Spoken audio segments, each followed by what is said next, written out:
quest'anno non cambiare, stessa spiaggia, stesso mare. Non potranno dire lo stesso gli abitué del litorale agrigentino, nonostante le analisi dell'acqua mostrano come il mare sia balneabile. Ciò che si vede ad occhio nudo fa sì che sono in pochissimi coloro che hanno il coraggio di entrare in acqua e refrigerarsi. Perché non vai al bagno? Perché l'acqua è sporca. L'acqua è sporchissima.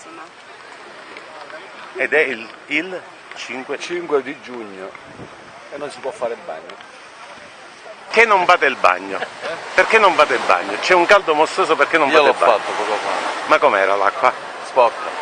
Perché non fai il bagno? Perché l'acqua è sporca, è impossibile che si bagni. Io non me lo faccio perché non mi piace, perché è troppo sporco.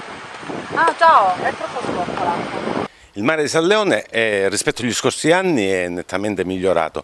Dopo che sono stati eliminati i pennelli al mare i risultati sono visti, ma ancora non siamo all'optimum, anche perché i limiti territoriali non sono come a terra demarcati, quindi le sporcizie per esempio provenienti da Porto Empedocle o provenienti dalla zona di Licata possono riversarsi anche qui in Colle Correnti.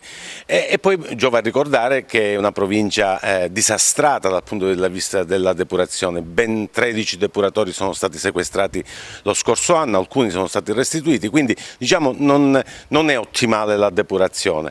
Perdiamo i soldi della comunità europea e siamo in piena multa comunitaria. Il messaggio che vogliamo lanciare oggi è che i responsabili della sanità pubblica, ovvero l'amministrazione e il sindaco in testa, e i responsabili della gestione delle acque reflue, del depuratore, ovvero Girgenti Acque, vengano qui a smentire i bagnanti, vengano qui a fare il bagno oppure intervengano al rimedio di questa situazione. Non possiamo iniziare una stagione in queste condizioni.